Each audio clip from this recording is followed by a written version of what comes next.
A single bang. Dry, cold, cruel. A piercing sound that tore through the velvet curtain of peaceful silence that enveloped the pure morning. The eastern sky had just turned pink. The first rays of the new day's sunlight began to filter through the leaves, promising a beautiful day. But that fateful sound, like a cruel knife, abruptly cut off the peaceful symphony of sparrows chirping in the climbing rose bushes and the rustling of ancient oak leaves in the gentle breeze. It signaled a terrible tragedy, a bloody event that had just occurred right in one of the most secure and livable neighborhoods in the city. The black woman, tall and elegant, in a black power suit perfectly tailored by a famous designer. The outfit that usually accentuated her elegance and confidence now became a tragic backdrop.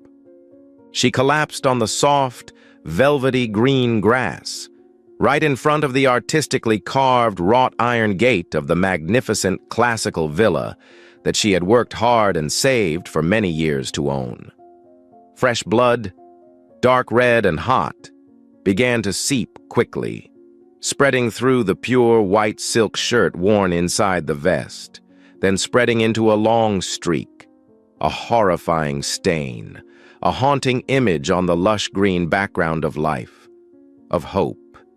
She tried, with a tremendous effort of will, to raise her slender hand, with its carefully tended, trembling fingers, to cover the throbbing, burning wound in her left abdomen, her delicate face, with its sharp, intelligent features, which always maintained a calm, self-possessed expression even in the most tense situations, was now contorted by the excruciating pain that was tormenting her body.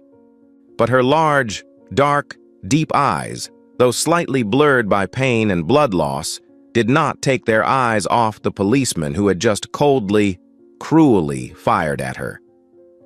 It was Officer Victor McMillan, a white man of about 45 years of age, of a large build, with broad shoulders and muscular muscles, but whose face had fierce, gruff features, marked by the traces of cruelty, dissatisfaction with life, and morbid prejudices deeply ingrained in the subconscious. He stood there, stunned for a moment. The black Glock 17, a tool of the law but now a murder weapon, still smoking lightly from the barrel, clutched in his rough, calloused, veined hand. His expression was a strange, incomprehensible mix, a jumble of sickly, satisfied animalism and a bit of indescribable confusion, as if he himself could not believe he had just done something so terrible, an act that could no longer be undone. "Freeze! I said freeze! Don't move, you bitch!"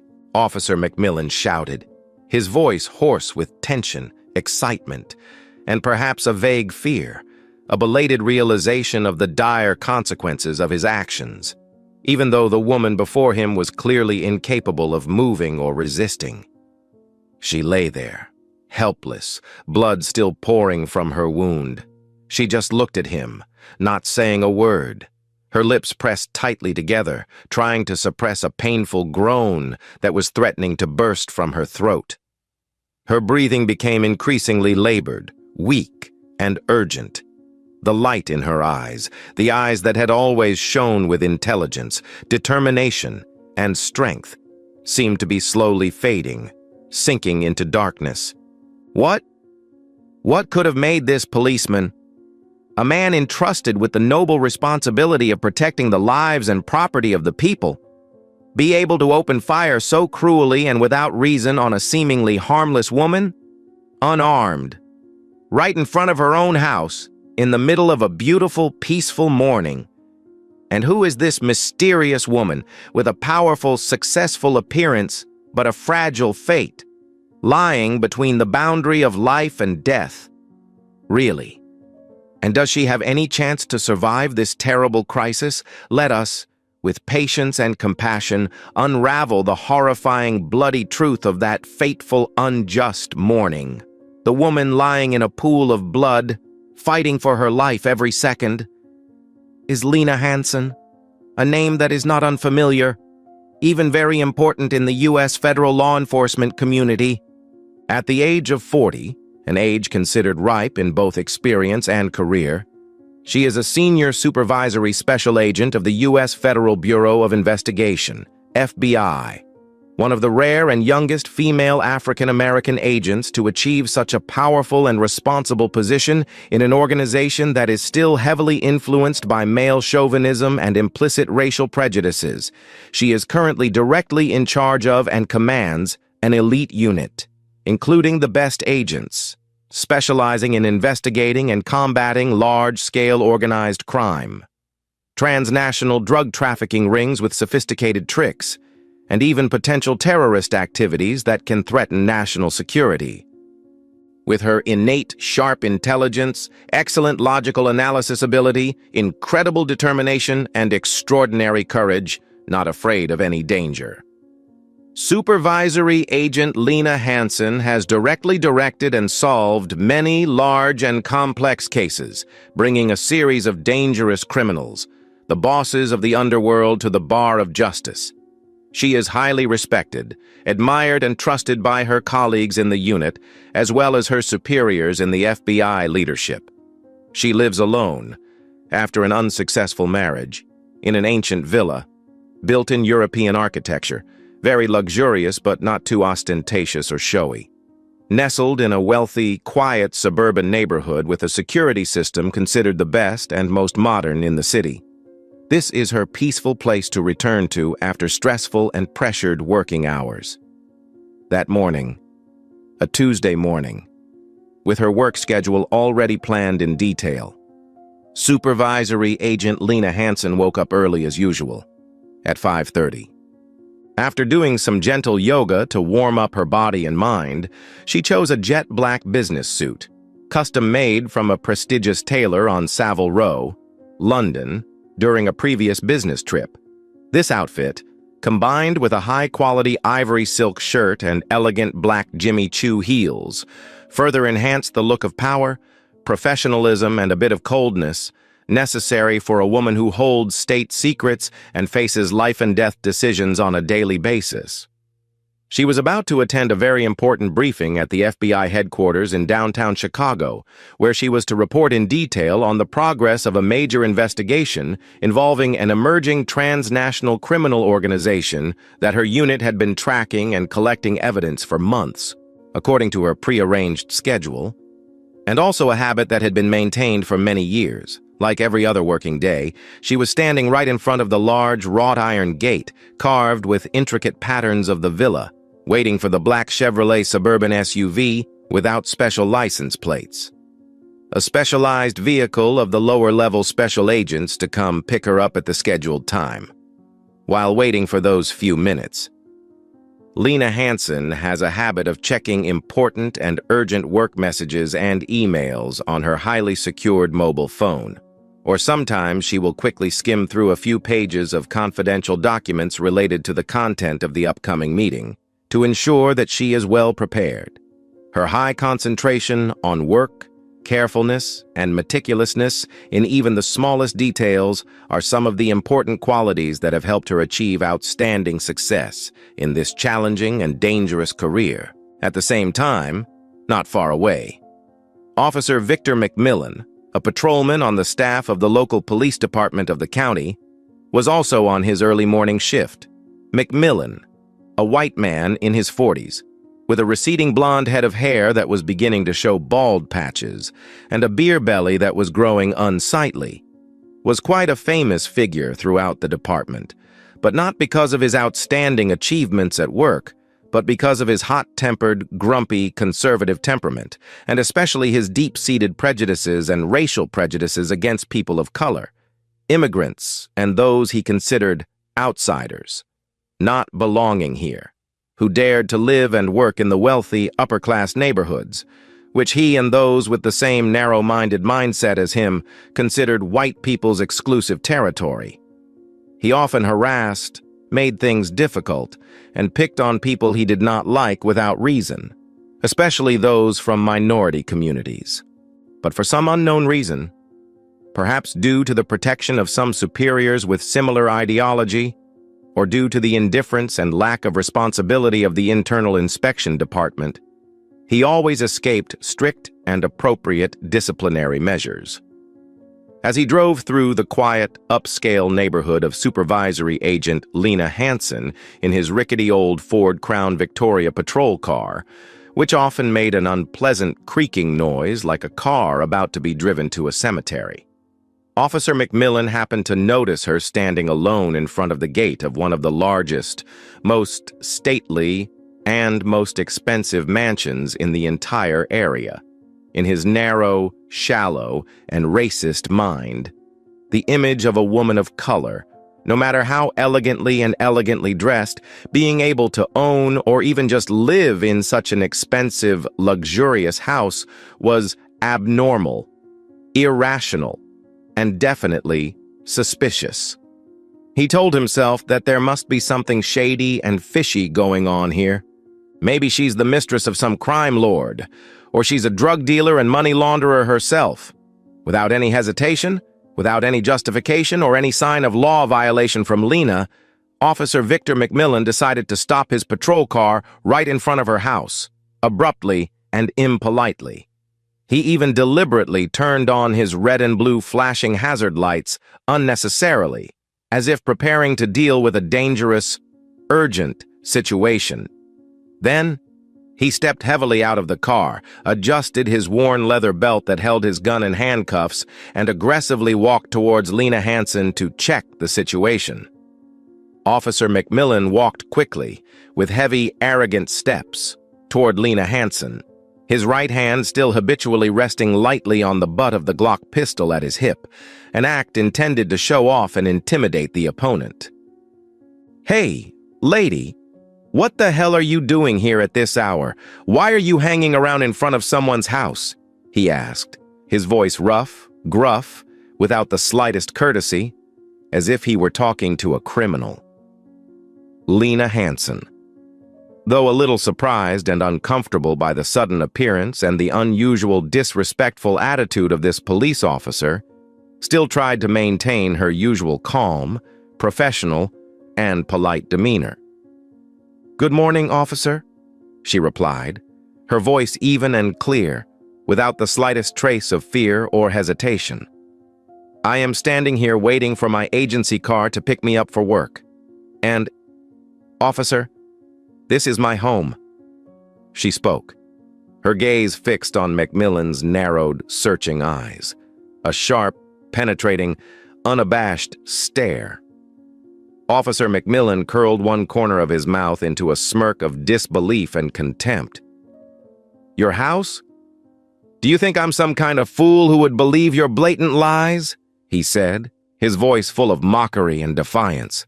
"Where is your identification? Show it to me so I can check it right now. Hurry up!" He began to spew out insulting words, deliberately insulting Lena Hansen's dignity and baselessly questioning her source of wealth. "How could someone like you have enough money to buy a house in this expensive, upscale neighborhood? You must have done some illegal things. Traded contraband. Laundered money to get the money, right? Let me check to see if you are a criminal that our police force is looking for."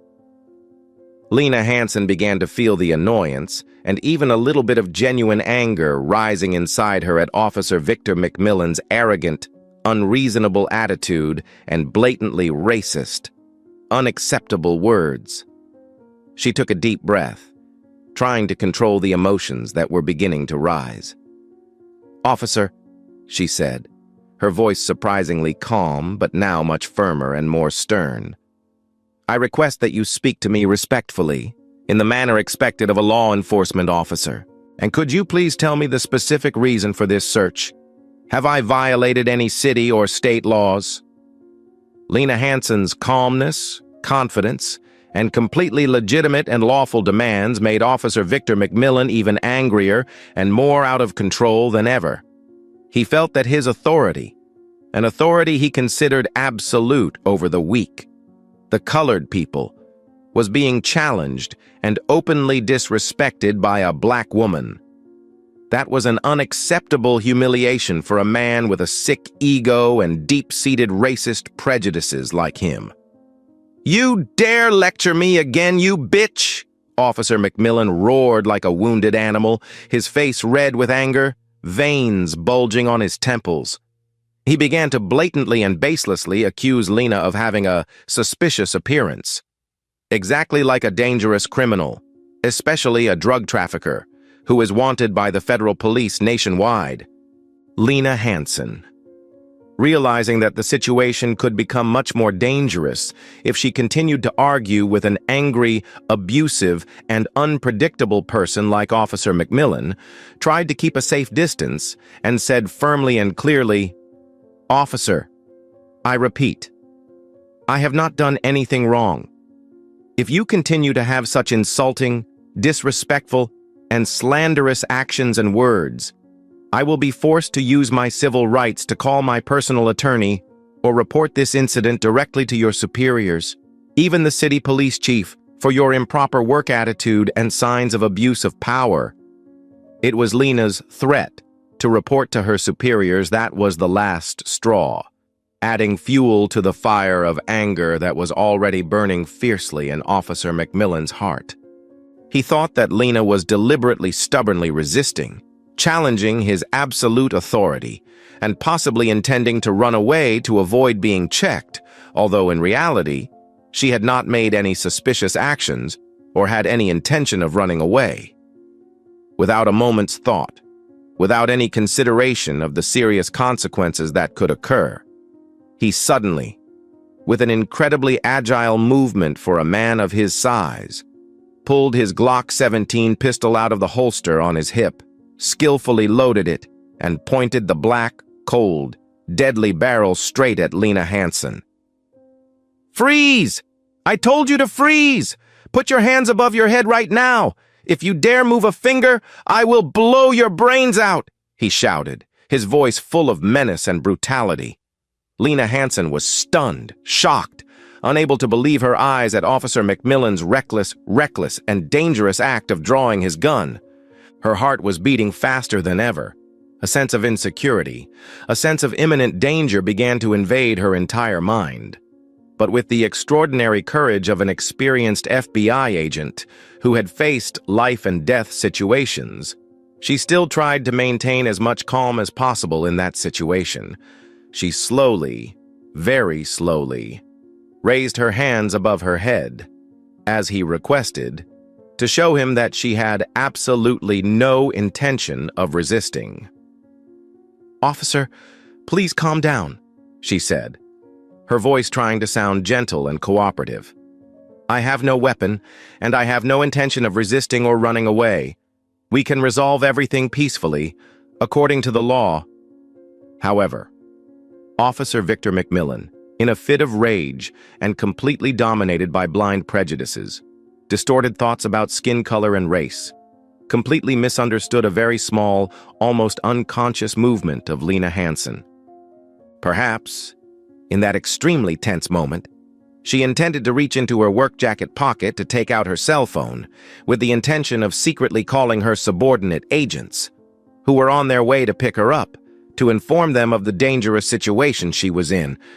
Or perhaps she intended to call the emergency number 911 to report the abuse of power and intimidation of this police officer. But in McMillan's bloodshot eyes at that moment, Lena's action was misinterpreted, distorted as an act of drawing a weapon to attack him, to resist the officer on duty.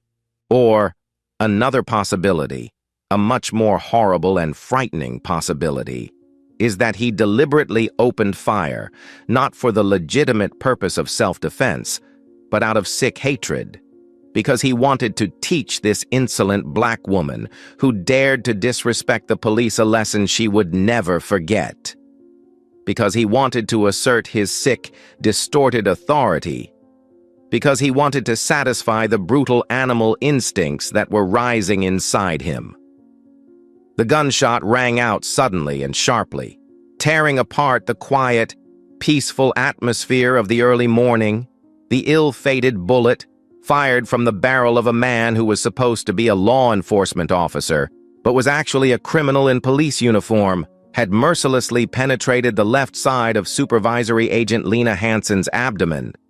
Immediately after that fateful, deadly gunshot, as if it had been preordained by some invisible hand of fate, a large jet-black SUV, a specially designed, armored FBI Chevrolet Suburban with darkened windows that made it impossible to see inside, and discreetly mounted emergency lights on the front and rear of the vehicle, suddenly came from the end of the street at a very high speed and stopped abruptly at the scene of the shooting, just a few meters from where Lena Hansen lay collapsed. This was the car that Supervisory Special Agent Lena Hansen was waiting in to go to work.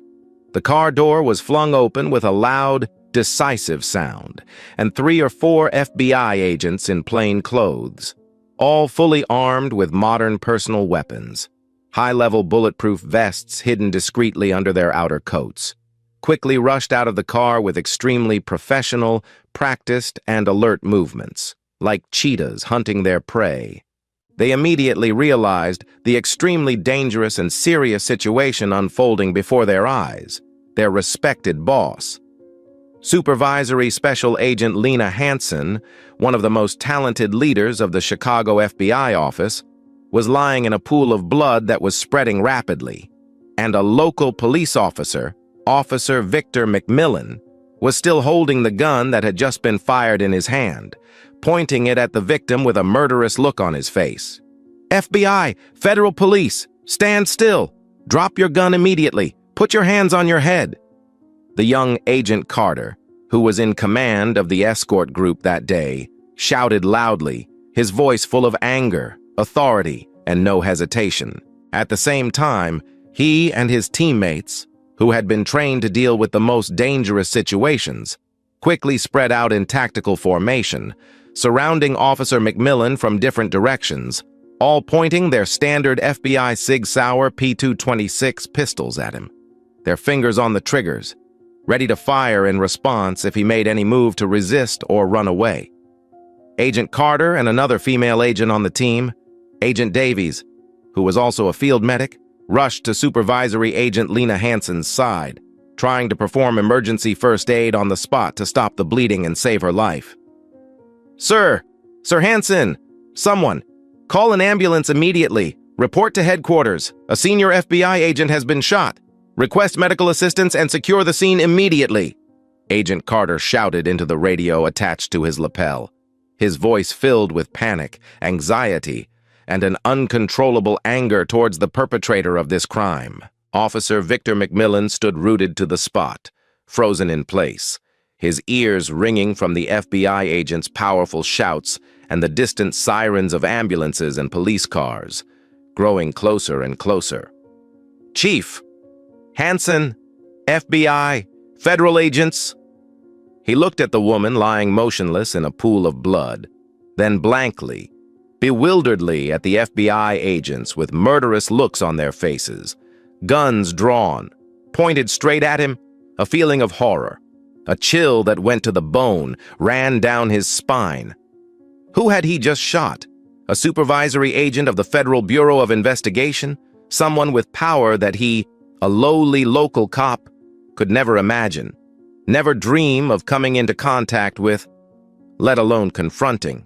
McMillan's previous aggression, complacency, and haughtiness had completely disappeared, replaced by an extreme fear, an indescribable panic. The gun in his hand began to shake violently, then fell to the hard asphalt, creating a dry, cold sound. The FBI agents, with quick, decisive, and professional movements, quickly approached, disarmed him, and used cold steel handcuffs to mercilessly handcuff Officer McMillan's 2 hands behind his back. He did not dare to make any resistance, even the slightest, but could only stand still and endure, his whole body trembling like a leaf, his mouth stammering meaningless words, weak, incoherent self-defenses.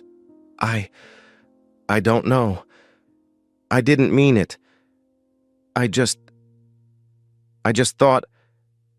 thought she was going to pull out her weapon to attack me first. Agent Carter. After making sure that Supervisory Agent Lena Hansen was receiving the best initial medical attention from his teammates and the newly arrived paramedics, quickly walked over to McMillan, who was being tightly restrained by two other FBI agents, much taller than him. Carter's eyes were on McMillan, as if he was about to burst into flames. His voice hissed through gritted teeth, filled with indignation and contempt. "You just shot a federal supervisory agent, you son of a bitch! Do you have any idea what the consequences will be for this stupid act? Huh?" The news that a senior FBI supervisory special agent had been shot and seriously wounded by a local police officer in front of his own home was urgently reported, via a special priority line, to the director of the FBI Chicago field office and the city's police chief. A major crisis. An unprecedented rupture in the cooperative relationship between the two largest law enforcement agencies in the city, and indeed the state of Illinois, was about to erupt. The consequences were certain to be dire, because the victim in this shooting was a senior supervisory special agent of the Federal Bureau of Investigation. The FBI has full authority and legal responsibility to conduct an independent, comprehensive investigation of this incident, without any interference from local agencies. A special investigation team, including the best and most experienced investigators, forensic experts, and criminal psychologists, will likely be dispatched immediately from FBI headquarters in Washington, D.C. to ensure the objectivity, transparency, and maximum efficiency of the investigation. They will seal off the entire crime scene for several days, search it meticulously, not missing any detail, collect every single piece of evidence, from bullet casings, bullet tips, traces of the scene, to extracting data from all security cameras in the entire surrounding area, including dash cams of vehicles present nearby at the time of the crime. They will also take detailed statements from all involved people, including police officers working in the same department, on the same shift as Officer McMillan, to learn more about his personal background, work history, social relationships, and especially his previous unusual behaviors and attitudes. Officer Victor McMillan's personal and work records at the local police station were thoroughly reviewed. Page by page, the initial investigation showed, not surprisingly to those who knew him well, that he had been repeatedly complained and denounced in writing by citizens for his use of excessive force while on duty. His arrogant and authoritarian attitude towards the people, and especially his racist and disparaging words and actions in the past. However, for some unknown reason, perhaps due to the cover-up of some superiors with the same racist ideology, or due to the indifference and lack of responsibility of the police station's internal inspection department, all of these incidents were lightly dismissed, or were only disciplined at the level of reprimand or warning, which was not enough of a deterrent, causing him to become more and more tyrannical and contemptuous of the law.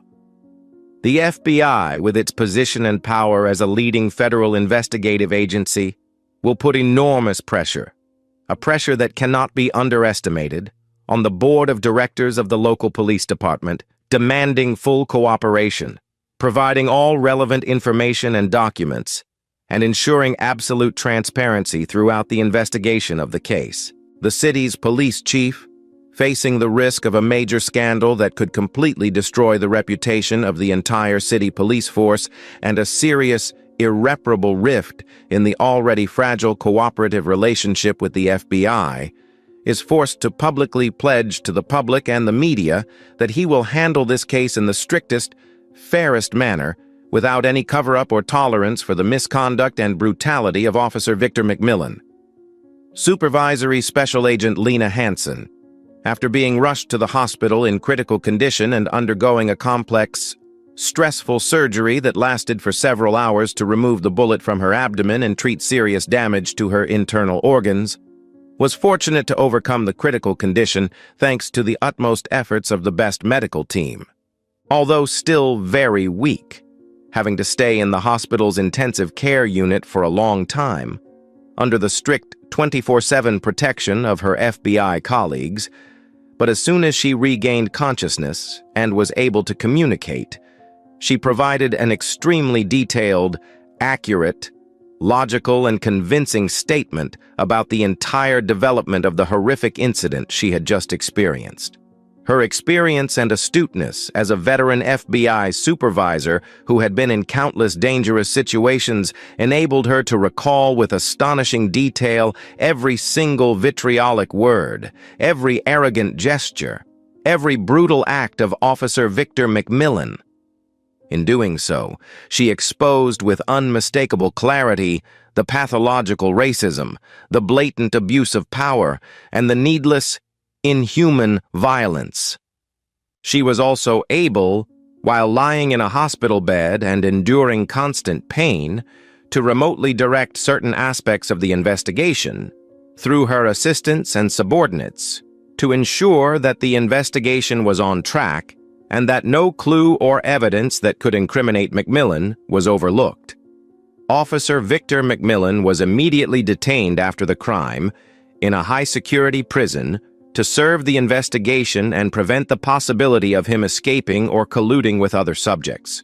Faced with irrefutable evidence, from high-quality video recorded from the security camera of Lena Hansen's own house, the testimony of FBI agents who were present at the scene immediately after the tragic gunshot, and especially the strong, complete, and uncontradictory testimony of Supervisory Agent Lena Hansen herself, he could no longer fabricate, evade, or deny anything.